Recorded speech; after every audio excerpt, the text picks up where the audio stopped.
Hello people of YouTube, it's this guy again. You know it's this guy because you've clicked onto my channel to watch my video, so why did I say that? Anyway, so a couple of things you may have noticed if you watched any of my previous videos. Yes, my hair colour has changed again. It is now a really dark brown and a blondie pink weird mixture. What can I say? I changed my hair colour a ridiculous amount of times and it's mostly going to fall out in the near future. Also, I have nothing in my ears. I have decided consciously to take my tunnels out because they're not who I am anymore. It's a weird thing, but I've kind of outgrown them. So they won't ever go back to a normal size. They were 30mm and I've shrunk them before and I got down to 7mm, so I'm hoping they'll go back to a similar size like that. So let's crack on with today's video after I've done this incredibly long intro for no reason, because you didn't really need to know that much about my life. I'm gonna burp.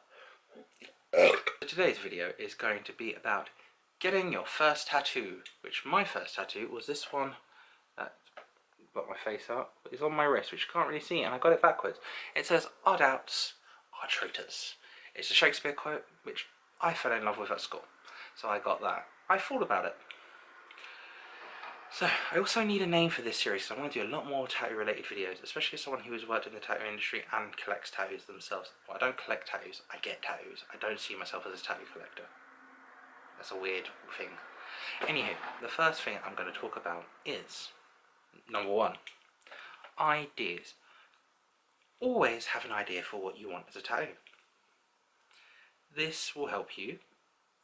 This will help your tattoo artist. It's great to walk into a shop that does flash. No problems with that. Walk into a tattoo shop, have flash, have a look around. Don't expect your tattoo artist to be a mind reader. They're not a mind reader. I wasn't a mind reader. Guys I worked with wasn't a mind reader. Weren't mind readers. So if you walk into a tattoo shop saying, "I want a tattoo," but have no idea what you want, you don't really want a tattoo.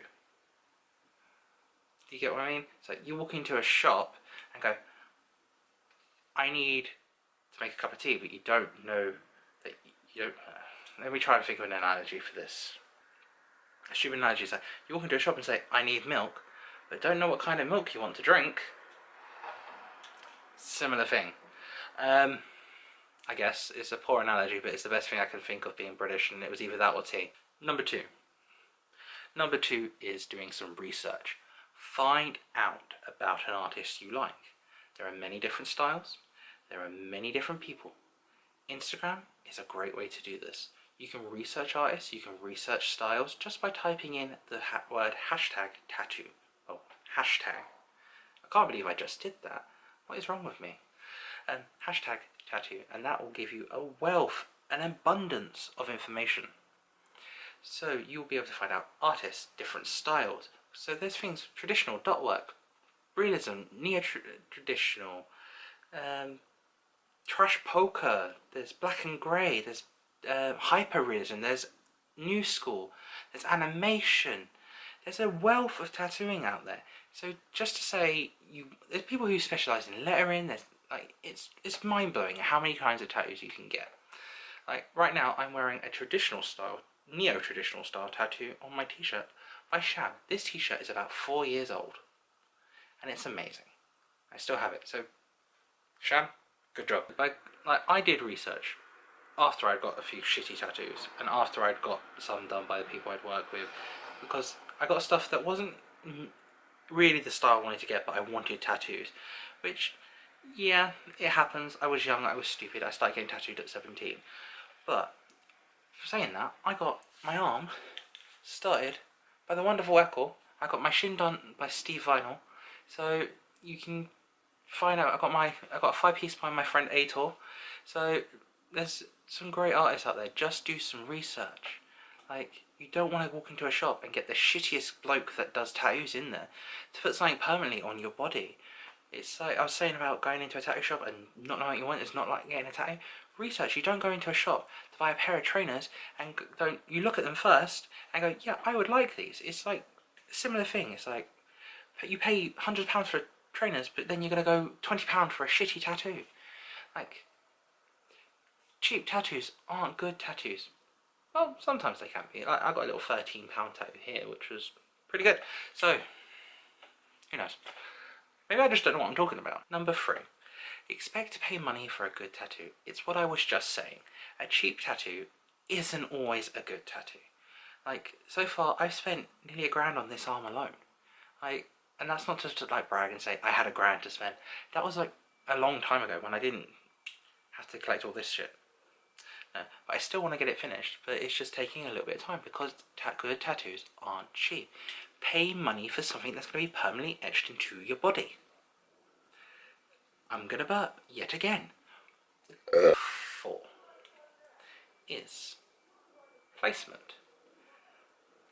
Getting your first tattoo, I highly suggest not getting one on your neck, your hands, your face, because these are highly visible places. And it comes in the tattoo community, like, to get these kind of places, you need to have earned it. Which, yes, it is tradition to say, I have a bodysuit. Now, I will move on to my neck, my hands, one on my face, 4 on my face, top of my head, whatever. But going into a tattoo shop and getting your hand done will have a huge impact. Yes, there is less of a stigma now of tattoo in the workplace, but still, think. Think before you ink. That's going to be the name of the title of this video. Think before you ink. So, also, getting tattoos on bonier parts of your body, such as your fingers, such as your spine, your feet, shins, elbows, etc., where there is more bones, rib cage, that will hurt a lot more because bony areas hurt more because you're pressing against a bone. You vibrate in that bone with a needle. Flabby areas, which I have plenty of, like flabby areas, hurt less. Also places with thinner skin and skin that doesn't see as much sunlight, they will hurt. My shin, immense pain. My foot, bearable but still hurt. Top of my arm, not a problem. Didn't hurt at all. Sat there for 4 hours and was like, alright buddy, cool, continue. That was it. I think I listened to music, I read a book at some point, or a comic book at some point. So yeah, it's things like that. Number 5, my final point is expect pain. Tattoos hurt. Do not listen to your dad's mate Jim down the pub. Right mate, tattoos don't hurt. Yeah, I got this one done 1994 in Malaga. I was so wasted. That was a really bad example of Jim. I don't know who Jim is. Jim is a fictional character I've just made up, but that's apparently what I see people down the pub who drink pints and get spaghetti trouble. Nothing wrong with spaghetti trouble, but Jim, that poor excuse of an idiot that I've just portrayed, got his, as he said, in Malaga 1994, whilst totally wasted. So, being drunk not only inhibits your ability to make a good choice, it also lowers your pain threshold. You never heard that, like, the flop, the jelly body thing when you're in a car crash or something like that, or you fall over when you're drunk? Your body just flops around everywhere and it doesn't know, so you're less likely to get hurt. I don't know if I explained that right, but it's a thing. I think it's a thing, unless I'm making these things up and then CSI lied to me my entire life. But, yeah, tattoos hurt. They're not looked at my kids. They hurt. Take it from me. I used to apply tattoos. I've seen people scream. I once had to shave a girl's back, but that's a different story for another time.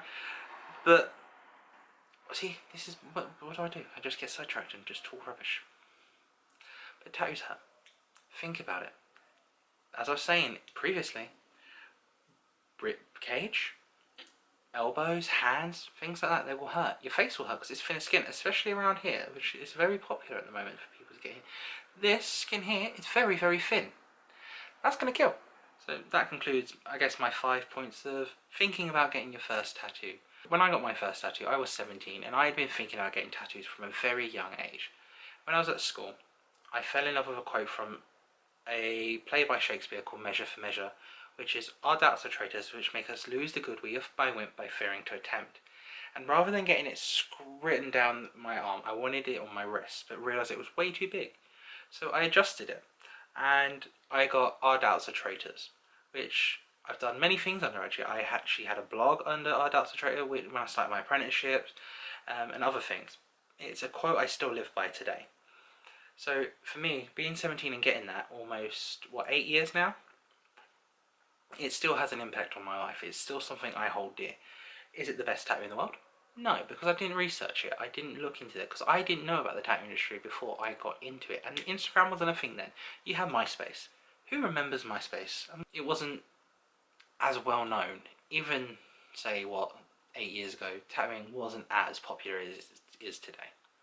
So I close by saying, once again, think before you ink. If you like this video, give it a thumbs up. If you want to see me chatting again, subscribe down in the little red box down there, and I will see you when I see you, because I'm pretty useless at uploading shit. See you later. Bye. That's why they're called tough stickers. I love that term for tattoo. It's a tough sticker. This is why bikers got it, as initiation. That old adage, think before you ink.